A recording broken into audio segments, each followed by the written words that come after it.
A little bit of practice now with both graphing some of our polar functions in our calculator, but also working with their derivatives a bit more. So let's take a look at this first problem. Graph 2 minus 2 cosine theta, this polar function, and then find where it has horizontal and vertical tangent lines. And we're going to do this by hand. We're going to do all of our graphing using our calculator, obviously, but we're going to find the tangents by hand.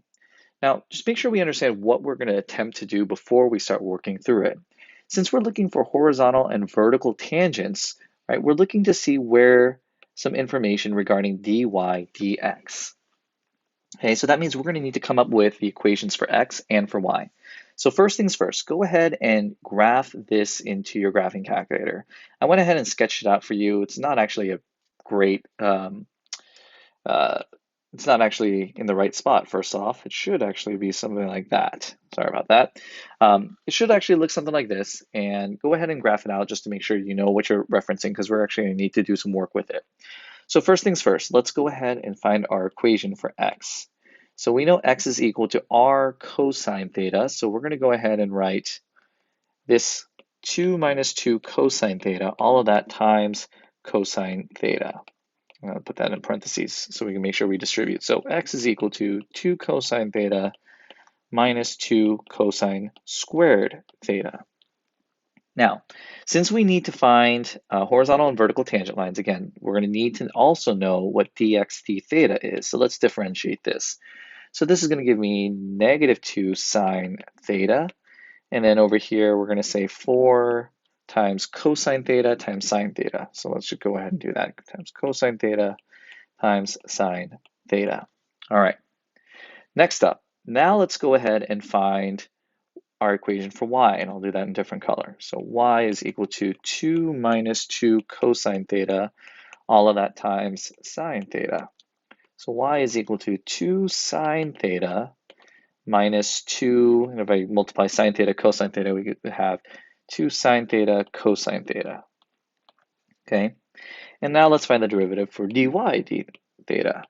So if we do that, and actually I might have wanted to rewrite this here using the double angle identity, just might make it so that we don't have to use the product rule when we are differentiating. So I'm going to rewrite that, all of that, as the sine of 2 theta. All of this is, let me write that first. All of that is equal to the sine of 2 theta before I erase it.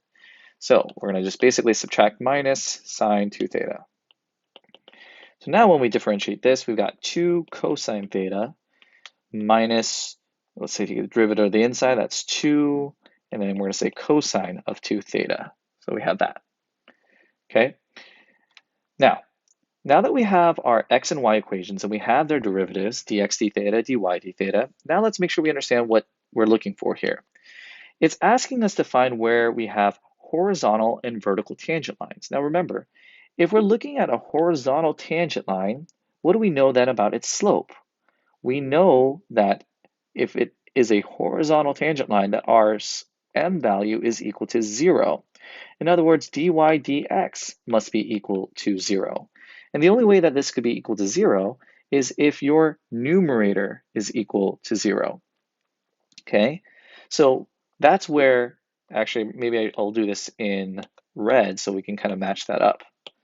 So if we're looking for a vertical tangent line, it's where dy d theta is equal to, dy dx, excuse me, is equal to 0. So a vertical tangent line. Okay, that means dy dx has to be equal to 0. Now let's switch to talking about the horizontal tangent. Oh, I realized I wrote the wrong thing. Sorry. Before I confuse anyone any further.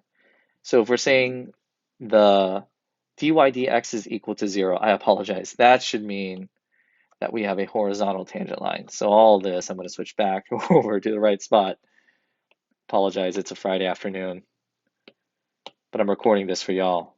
All right, so we got a horizontal tangent line. All right, here we go. So horizontal tangent line is when the numerator is equal to 0. Okay, I think I'm square now. All right, now we have the vertical tangent line, okay?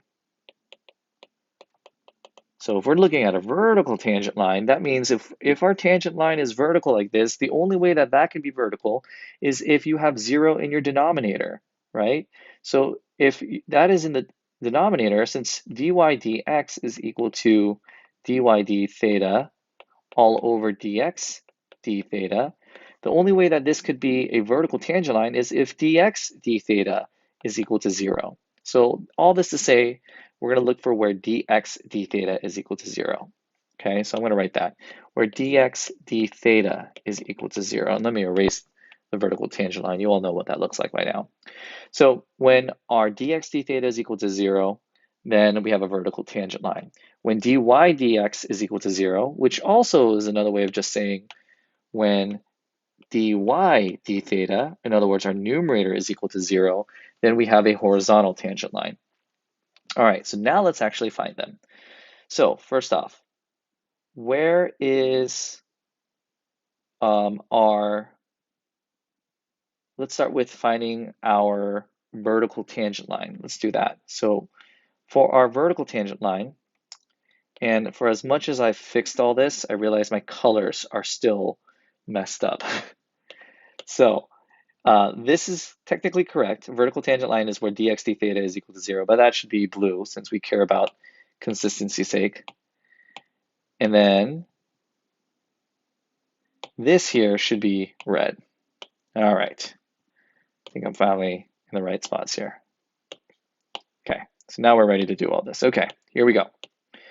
So starting with this, we are then going to say the following. So if I want to go ahead and do the vertical tangent line here, I'm going to set my dx d theta equal to 0. So one thing that I could just do here to make my life a bit easier is set 0 equal to -2 sine theta minus 4 sine theta cosine theta. And then looking at this here, it probably would be easiest if I just went ahead and I factored out a 2 sine theta. Sorry, I should say this should be positive, if I'm not mistaken here. Yes, I believe that this up here should be positive. I made a mistake there. There we go. So if I factor out 2 sine theta, what are we left with? 2 sine theta, if I factor that out, I'm left with 1, or -1, I should say, plus 2 cosine theta. So now that we have that, let's go ahead and set each one of our factors equal to 0. So sine theta is equal to 0.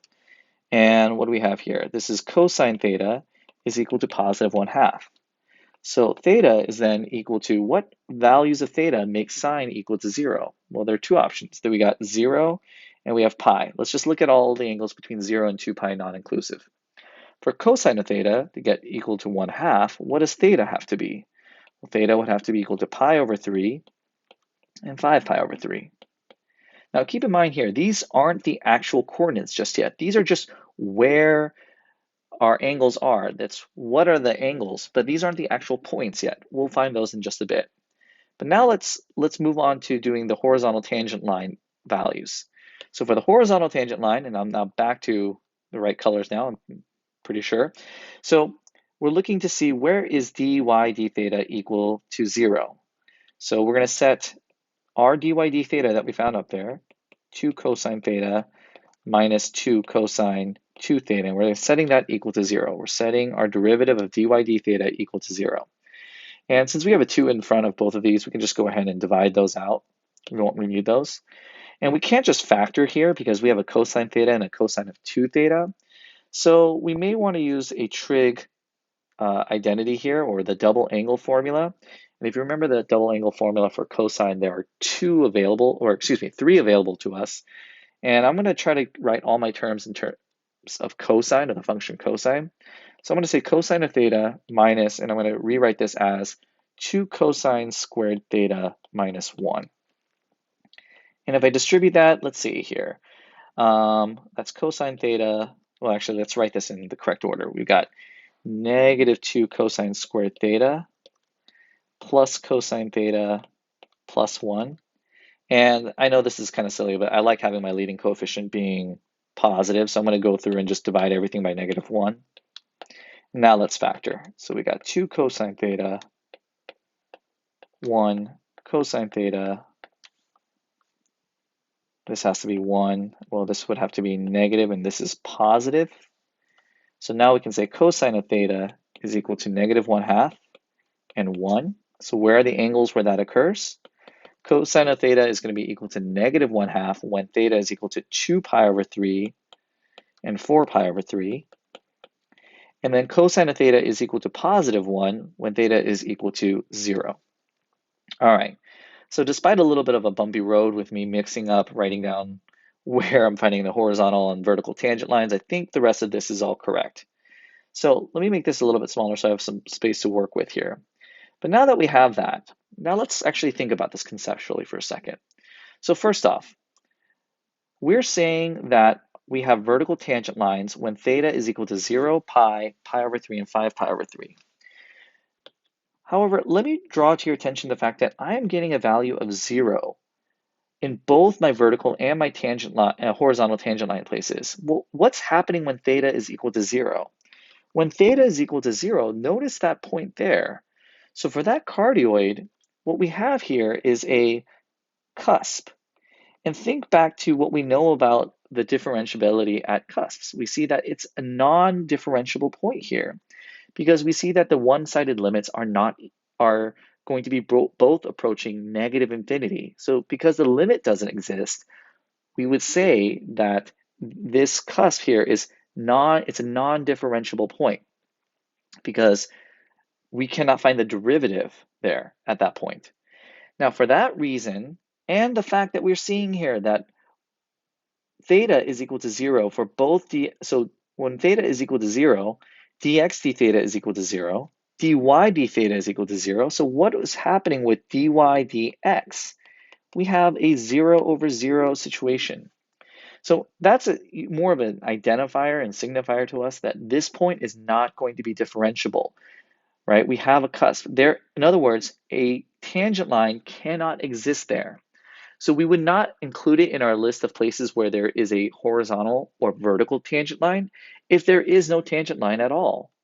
So what that means is we are going to disregard that from our list. We don't need to think about those. Instead, let's just go into finding our points for pi, pi over 3, and 5 pi over 3. So when theta is equal to pi, we're going to plug it back into our original polar function. And what is our r value? Well, cosine of pi is equal to negative 1. 2 minus 2 times negative 1 is just 4. So our coordinate is 4 pi. When theta is equal to pi over 3, I get positive 1. I do get positive 1/2. So then that would give me 1 comma pi over 3. 5 pi over 3 gives me the same cosine value, so that's going to be 1 comma 5 pi over 3. So let's think about this for a second. These are the points where we are seeing a vertical tangent line. So at 4 pi, and I'm realizing even more now that my graph was actually sloppier than I wanted it to be. This should actually look something like this, and this should look like this, right? So that's a better looking cardioid. Those of you who probably noticed that I messed up from the get-go are finally feeling that anxiety wear off. All right, so at 4 pi, I've got a vertical tangent line. At 1 pi over 3, which is right around here, I've got a vertical tangent line. And 1/5 pi over 3, which is right around there, I've also got a vertical tangent line. Now let's establish our horizontal tangent lines. When theta is equal to 2 pi over 3, what does r give me? So let's plug in 2 pi over 3 in for that r function, our polar function. When theta is equal to 2 pi over 3, I believe I get 3. So 2 pi over 3. And we also have 4 pi over 3. So if we disregard theta is equal to 0, this is where we're seeing horizontal tangent lines. So that's, again, this is just a rough sketch, but right around there, we've got a horizontal tangent line, and right here at 4 pi over 3. So it was a lengthier problem, but hopefully now we get a better sense of how that works. So we can now find both horizontal and vertical tangents by hand. I'm going to go ahead and make this a bit smaller. Again, if you have access to my Google Classroom, you can see my worked out solutions to this. I'm just going to leave that up here because now I want to move on to this next problem. So for this problem here, we're going to go ahead and we're going to graph this function, and then we're going to find the greatest distance from any point on the curve to the pole. So first, pause the video and go ahead and graph that function for yourself, because this one we are indeed going to be using our calculator a bit more. The last one, we didn't really need to use our calculator other than graphing the original function.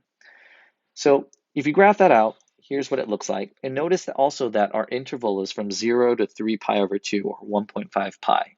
Okay, if you didn't do that, then your graph is going to look a little bit larger than this, but this was the only part of the polar function I was interested in.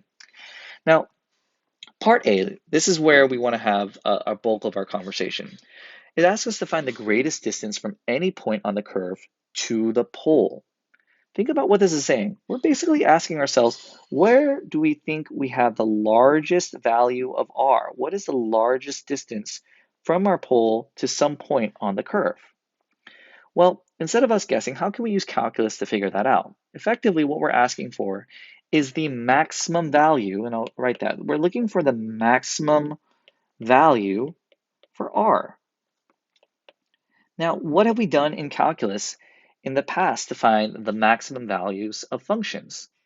Well, the hint, and this is where I've worded it a little bit poorly, it's not so much about us finding the absolute maximum of the derivative, but we are going to indeed use the derivative. So I should rewrite it as that. We're gonna think of the derivative. If you think all the way back to us working with polynomial functions, for example, how did we find maxes and mins on our graph? Well, we used the first derivative. We found the places where our derivative was equal to 0, and we saw a sign change, right? Think back to the first derivative test.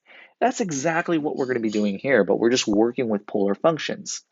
So what we're going to be looking for is where dr d theta is equal to 0 and a sign change. That's where we are going to see a possible maximum or a minimum. Now, before I actually try this, let's make sure we understand what dr d theta is saying. Dr d theta is effectively describing how much the distance from the origin is changing at a point given a small change in theta. I'll say that one more time. Dr d theta is describing how much the distance from the origin is changing at a point given a small change or a little change in theta. So if our dr d theta then is positive, what does that mean? Pause the video and think about that. If dr d theta is positive, what we're saying is that our r value is getting larger. In other words, we are moving away from the pole. Because when our r value is equal to 0, then we're starting to see that then our point would be at the pole. As r then starts to increase with some change in theta, then our r value, we're increasing our distance away from the pole. When dr d theta is less than 0, then our r is getting closer to the pole, right? It's getting smaller. It's moving towards the pole. So this is a game changer for us in the way that we think about this. With rectangular functions, when we looked at derivatives, the fact that our derivative was positive and negative told us information about the slopes of our tangent lines. In other words, when our functions were increasing and decreasing. With polar functions, what we're effectively looking at is, does it look like our r value is moving away from the pole, or does it look like it's moving towards the pole? So for example, this region right over here, or this part of the curve, we can see that our r values are moving towards the pole. So we would say that dr d theta then would be less than 0 there. It looks like our dr d theta is negative there. All right, so now that we have an understanding of what's going on with dr d theta and what it means, now let's actually find our derivative of r and use it to find the maximum value of r. So part A, what is dr d theta? Dr d theta, let's just find the derivative here. We're just going to use the product rule.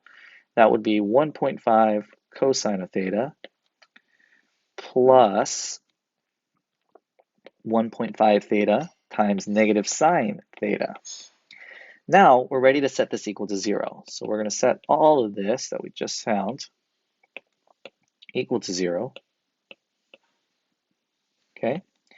And this part we won't need to do by hand. We'll we'll be able to use our calculator. In fact, I want us to practice using our calculator here. So how do we do that? So in our calculator, we're going to change our function now. So take a moment, change your function, or change your calculator to function mode. Change to function mode. And you're going to graph this equation. You're going to graph drd theta. And you're going to graph it as a rectangular equation. And you're going to do that so that you can find the zeros. And so pause and go ahead and try that. So change your function to your calculator to function mode and graph this. And you'll know you're doing it in the right mode when it effectively is going to ask you to enter in x's instead of thetas. And make sure that you keep your window from 0 to 3 pi over 2. And what that's going to do is that's going to give you a graph that looks something like this. And so what we're interested in are the following. We're interested in where are these zeros? What are these zeros such that the graph, the derivative is equal to 0, and so that we have a sign change from positive to negative, negative back to positive. So go ahead and use your 0 feature in your calculator to find those points. And what you hopefully found was the following. You hopefully found that x is equal to, or instead of x, I know your calculator is calling it x, but I'm going to call it theta, so we know what it means. 0.860, 3.4256. These are the two places here where our derivative is equal to 0. Now again, these aren't our maximums. We then need to take these values here and plug it back into r, into our original polar function, so that we can find what those r values are. No pun intended. So punch those in, and you should get the following. R is equal to 0.8416. And when we evaluate R at 3.4256, what does that give us? It's going to give us a negative value, but that's fine. Since we're concerned with the largest distance, we're concerned with the distance. We don't care if it's positive or negative. So we can even say the absolute value here. And we see that the largest distance away from the pole occurs when theta is equal to 3.4256. So this is our maximum value here. And think about for a second what we just found. We're saying when theta is equal to 3.4256 radians, which would mean theta is somewhere right around here, because we know here is pi radians. So when theta is right around there, we're seeing that since it's a negative r value, we're going to reflect it over the pole right around here. That looks like it's our maximum value of r, the max value of r, right? So right at that point. So we have just found the exact angle place where r produces a maximum value using what we know about the derivative. And again, this process is very similar to what we did earlier with basic rectangular functions. Now let's do part B. And in fact, part B is a lot easier. So at this point, if we know what dy d theta is, and it tells us that the slope of the tangent line is 2 over 2 minus pi, then what is dx d theta at this point? Well, let's think about this for a second. You know that dy dx is equal to dy d theta, all of this over dx d theta. Well, if we want to solve for dx d theta, that means we're going to just rewrite this as dx d theta is equal to what? We would say dy dx, all of this divided by dy d theta. Well, what is dy dx? That's what do we have here? We can say dy dx, we're told is 2 minus pi. Okay. Oh, I think I switched these around. I apologize, class. So this is what I get for rushing it. So this should be dx d theta if I multiply both sides by dx d theta. And so dx d theta should actually be dy d theta, all of that divided by dy dx. Okay. So now that I have that, let's move that up. And so dx d theta, what is dy d theta? Well, we know that dy d theta, we're told, is 1/2.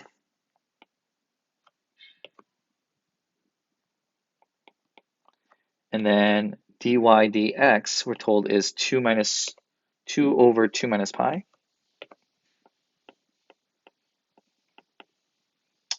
And when we simplify right over there, we should get 2 minus pi, all of that over 4. Okay, so I know that I said that was easier, but I made a basic algebraic mistake myself. It happens. We all make mistakes. All right, now I know this is a longer video, so props to you if you've made it all the way to the end, but let's go ahead and just finish up by looking at the point of intersection between a system of equations. So for this one here, how do we find the point of intersection of any function? Well, the easiest way is just to set those two functions equal to each other. So we're going to set those equal to each other. Now, take a moment right now and go ahead and graph these two functions in your graphing calculator to make sure you can kind of visualize those points of intersection first before we actually solve here. And for us, our cardioid is going to look something like this, which is the top function here. So that's going to look something like this.